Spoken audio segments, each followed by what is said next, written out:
Welcome বন্ধুরা আমার SY Bangla একাডেমিতে। আশা করি তোমরা ভালো আছো। আজ আমি আবারও একটি নতুন আলোচনা নিয়ে হাজির হয়েছি। ভিডিওটি সম্পূর্ণ দেখার এবং সাবস্ক্রাইব করে পাশে থাকার অনুরোধ রইল। কমেন্ট অবশ্যই করো। তাহলে চলো শুরু করি। আজকের ভাব সম্প্রসারণটি হলো, কোথায় স্বর্গ কোথায় নরক, কে বলে তা বহুদূর, মানুষের মাঝেই স্বর্গ নরক, মানুষেতেই সুরাসুর। মূল ভাব, এখানে কবিতার লাইন দুটির গদ্যরূপ লিখতে হবে। স্বর্গ নরকের বহু দূরত্ব নিয়ে প্রশ্ন তোলা অবান্তর।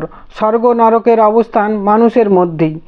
মানুষের মধ্যেই রয়েছে দেবতা ও দানবের বাসস্থান। সম্প্রসারিত ভাব, লাইন দুটির অন্তর্নিহিত অর্থ সম্প্রসারিত করে ব্যাখ্যা করতে হবে এই অনুচ্ছেদে।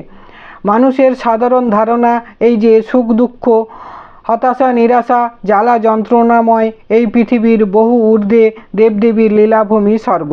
সেখানে সবই মধুর, সবই রমণীয় ও আনন্দময়। অনন্ত সৌন্দর্য মাধুর্য ও আনন্দের ক্ষয়হীন রাজ্য স্বর্গভূমি। আর নরক হচ্ছে এক বীভৎস শাস্তিপীড়নের ভয়াল রাজ্য। মানুষ এই জগতে সৎকর্ম করে পুণ্য সঞ্চয় করলেই স্বর্গরাজ্যের অধিকারী হয় মৃত্যুর পরে। আর দুষ্কৃতকারী পাপীরা মৃত্যুর পর নরকে নিরন্তর শোচনীয় মর্মান্তিক শাস্তি ভোগ করে। কিন্তু প্রকৃতপক্ষে স্বর্গ ও নরকের এই অস্তিত্ব পৃথিবীর মানব সমাজের বাইরে কোথাও নেই। মানুষ তার আচার আচরণ ও কর্মের দ্বারা পৃথিবীর সমাজকে কখনো স্বর্গে কখনো বা নরকে পরিণত করে। কাম ক্রোধ ইত্যাদি রিপুর দ্বারা তাড়িত হয়ে স্বার্থপর মানুষ পশুতে পরিণত হয়। অপরের সর্বস্ব হরণ করে, অপরকে পীড়ন করে সমাজকে ভয়ঙ্কর নরকে পরিণত করে। আর সমবেতভাবে মিলেমিশে পরস্পরের সুখে দুঃখে সমব্যথী হয়ে বসবাস করার শুভবুদ্ধি, পরহিতৈষী ইচ্ছা ও কর্মপ্রচেষ্টায় যে সুখ শান্তি ও আনন্দের জীবনযাত্রা, তারই নাম স্বর্গ। ঠিক এর বিপরীত নেতিবাচক জীবনই হলো নরক। এই পৃথিবীর শুভবুদ্ধি সম্পন্ন ব্যক্তিরা দয়া দাক্ষিণ্য, সেবা ও পরোপকারিতা প্রভৃতি মহৎ সদ্গুণের কর্মসাধনায় সমাজকে স্বর্গে পরিণত করেন। আর স্বার্থপর, লোভী ও হিংস্র ব্যক্তিরা অন্যায় অবিচার অত্যাচারে সমাজকে নরকে পরিণত করেন।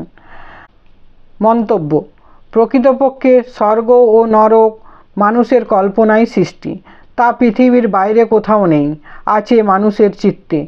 মানব চরিত্রের মধ্যে দেবসত্তা ও পশুসত্তা এই দুই প্রবৃত্তি রয়েছে।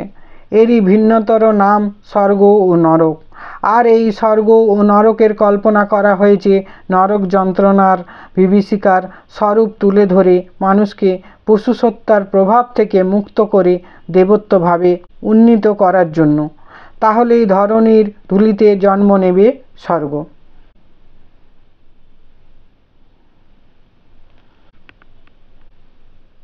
আজ তাহলে এ পর্যন্তই। আবার হাজির হব নতুন কিছু নিয়ে। ভিডিওটি ভালো লাগলে সাবস্ক্রাইব করো, লাইক কমেন্ট শেয়ার করতে ভুলো না কিন্তু। বেল বাটনটি অন করে দিও, তাহলে পরবর্তী ভিডিওর নোটিফিকেশান তোমাদের কাছে সবার আগে পৌঁছে যাবে। তোমাদের জন্য শুভকামনা রইল। ধন্যবাদ সবাইকে।